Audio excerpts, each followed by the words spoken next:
Well, right now, 4 more Democrats are on the ground in El Salvador fighting for the release of illegal alien Kilmar Abrego Garcia.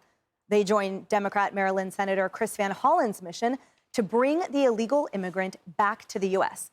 Last week, Van Hollen flew on taxpayer dollars to meet with Abrego Garcia, but he now claims that the optics of the sit-down were manipulated and that the drinks on the table beside them with salted rims were planted there.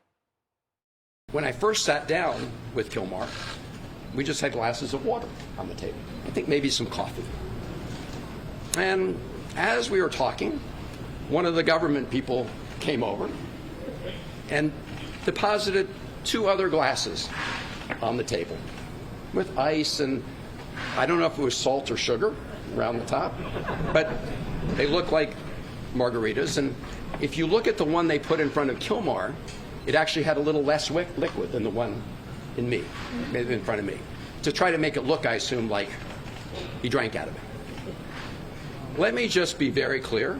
Neither of us touched the drinks that were in front of us, but this is a lesson into the lengths that President Bukele will do to deceive people about what's going on. But Van Hollen went to great lengths to meet with Garcia. And while chatting over drinks, he didn't even ask him about his alleged gang affiliation. Can you say with absolute certainty that he is not, nor has he ever been, a member of the MS-13 gang? And did you ask him point blank? Well, Dana, what Donald Trump is trying to do here is change the subject. The subject at hand is that he and his administration are defying a court order to give Abrego Garcia his due process rights. But since you were the one person to have met with him, and since this is a thing, you say on social media, it's what we hear from Donald Trump and Republicans every day, all day long, you didn't ask him? I didn't ask him that because I know what his answer is. And as we learn more about Abrego Garcia's background, Van Hollen now says, oh, he's not defending the Maryland father. He's defending his rights. I want to be very clear. I'm not vouching for the man. I'm vouching for the man's rights, his constitutional rights to due process. Oh, Paul, what a noble cause. And interestingly, a tune change from that senator, because he wasn't talking about rights before. Yeah, exactly. So let me clarify something for the senator. Abrego Garcia got picked up with other MS-13 members wearing the gang tats and their colors. Trust me when I tell you, speaking from some experience, you don't walk around with a gang wearing their colors and tats if you're not a member of that gang. It's not a healthy lifestyle choice. So that said, he doesn't ask the salient question. Look, he is the embodiment of something that Vladimir Lenin used to talk about as the architect of the Soviet Union, a useful idiot. All right? Somebody who's essentially being weaponized by our opposition in this case being gangs, MS-13, the Mexican cartels, Tren de Aragua. We're dealing with that problem. He goes over to the other side. That's why he's trying to walk it back. It is preposterous. Next move we're going to see is MS-13 getting Chris Van Hollen tattoos. Oh, my God. And, you know, not for nothing, but it's always women.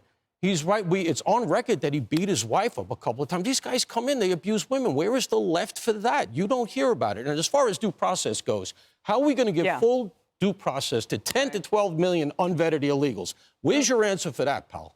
Ironically, I remember covering the brutal death at the hands of MS-13, someone who had just pretended to be one of them. He was beaten with a shotgun, he was suffocated with a plastic bag, and then shot to death. My point. Indeed, there are consequences for pretending. Riley, first of all, happy birthday, my dear. Thank you. Thank you. I'm the age of 25. 25. Oh, my gosh. So tell us your thoughts on this and politically how this bodes for the Democrats. Well, I mean, truthfully, given what has really allowed me to have the platform that I have, the issue of allowing men into women's sports.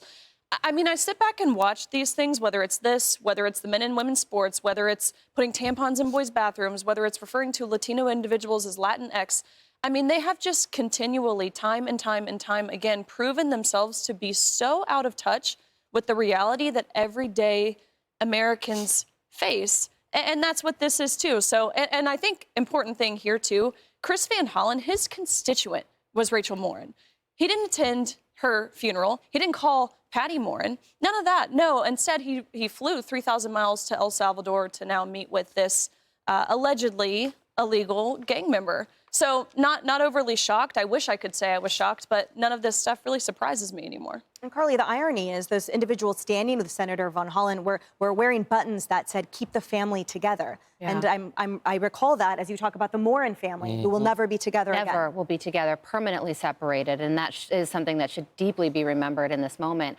I also think that we're looking at yet another massive media cover-up with this story, because 90% of the articles that you read online are reporting that's been done in this story either doesn't have the details on the two judges who have claimed that he's a member of MS-13 and that he has abused his wife, according to his wife, or they're buried deep down, not in the headline at all. They're still calling him a Maryland father. I am staggered at the fact that after we had a presidential election that was decided in part on illegal immigration and safety, that somebody like Senator Chris Van Hollen and now 4 more Democrats are going over to El Salvador to try and get an alleged gang member back into the country. So and the messaging has been all over the place when it comes to this. First, he's a Maryland father, and now you have the senator saying, well, I'm not going to vouch for his character.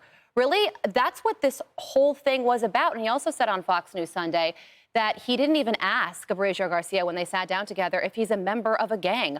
That's an important question. When you're crossing your fingers, hoping this guy will be yet again another one of your constituents, don't you want to know if he actually is a gang member? He probably didn't ask because he didn't want to know the answer. I thought that Fox News Sunday interview did him no favors. He said he knew what he would say. He said he did know. So and of course he knows. We all know. Because not only did those courts find him guilty of being in a gang, he said, you can't send me back to El Salvador because of the rival gangs I'll be killed by. I mean, come on. Yeah. Look, I think a couple of things about this. One, is this the beginning or the end of Van Hollen's career, and does anybody care? The other thing is this.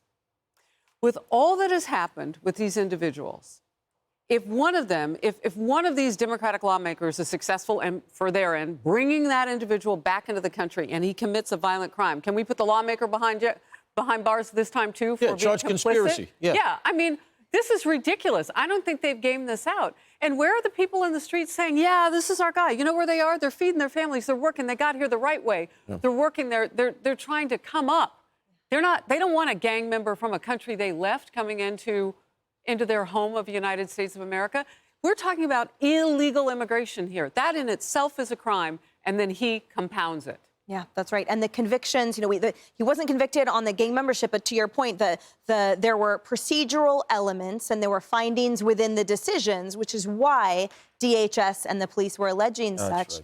Obviously, there's enough gray area for the senator and many more to take this up, but I wish they would take up representation of their constituents. Hey, everyone, I'm Emily Campagno. Catch me and my co-hosts Harris Faulkner and Kaylee McEnany on Outnumbered every weekday at 12 p.m. Eastern, or set your DVR.